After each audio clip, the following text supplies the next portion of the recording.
Boys, Sober Paddy here. You might remember me from such self-indulgent video blogs as Down in Bondi Beach, Bet You Wish You Were Here, and Pimp Juice. Gotta get some of that into you. I'm doing this video blog from Bondi Beach. It's coming into springtime here in Sydney, Australia, and it's quite beautiful, lovely weather and all that nonsense.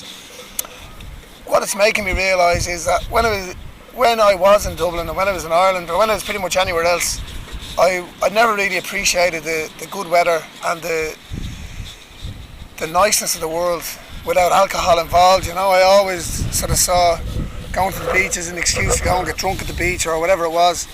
And I think if it was to give up drinking, I don't know if I'd really be able to do it in Ireland. I think it's a very difficult place to be sober because of the weather and because of the indoor nature of the land, you know. So I'm counting my lucky stars that I'm here, and that it'll make it easier for when I do eventually go back to the Paddy land. Speaking of the Paddy land, the All-Ireland semi-finals are this weekend, Dublin playing Cork, and I really wish the lads the best of luck. I'm rooting for them. There's going to be a load of us watching the match. We're watching it with a few Cork boys, so I'm really looking forward to it. Win or lose, they've done us great, done us proud so far, so I'm just really looking forward to that. I've had a few great nights out with the Dubs over the years as a member of the panel. Obviously after winning matches and winning Leinster titles and that sort of stuff, we had some great ones. We also had a trip away. There's about four of us went to New York for Halloween one year, and it was quite a drunken occasion, to say the least. I pretty much was drinking the night before I left, drank on the plane, drank all the way there. We went out on the night we got there, and then went drinking right the way through to the next morning. I went off, had breakfast with Collymore and the skipper at the time, and I was still drinking beer, and then we got separated. I went up to another bar, carried on drinking all afternoon with a black guy called Bubba, no joke, and a one-armed man who's a Vietnam vet. And I went to meet this American girl who I'd been seeing for a while, and she arranged to come and meet me in Manhattan.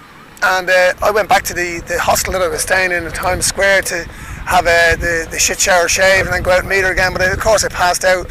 Woke up at about 3 in the morning. There was voicemails, about 5 or 6 voicemails on the phone. Hi John, I'm coming in. I'll see you there. I'll be there in O'Reilly's in about half an hour. And then there was another one about 10 minutes later. Hi John, I'm just coming up to O'Reilly's now. Are you still here? Then the next one will be, hi John, I'm in O'Reilly's. Where are you? What part of the bar are you in? Then the next one will be, John, I can't believe it. I come all the way into freaking Manhattan and you're not even here. Oh my God. And then the next one was, I can't fucking believe it, John. What the hell? You're so out. I don't know. I can't even remember. But she was ranting and raving. And it was a typical way of being for me. Get blind drunk and make mistakes. And we went out the next night, all the night with the Dubs and a few of the girlfriends and that sort of stuff. And I had a great old night. And the following night we made it out to Brooklyn to... one of the lads knew a guy who runs an Irish bar out there. He was a Dub supporter, and there's a few lads there who are obviously Dubs, and it probably meant a big deal to have a few of the other lads, as well as myself, being there, having some Dublin footballers. You know, we were sort of minor stars, I suppose.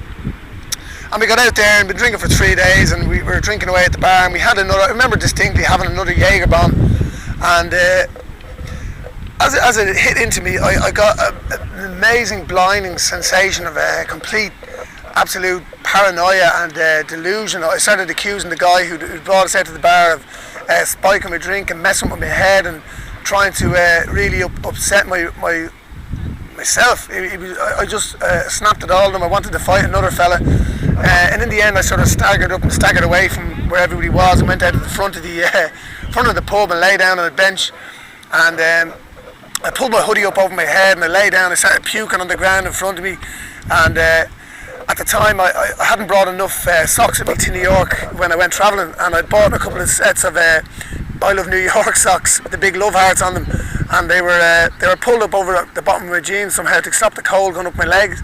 And the lads came out and we were looking at me going, Lenny, you okay? All right.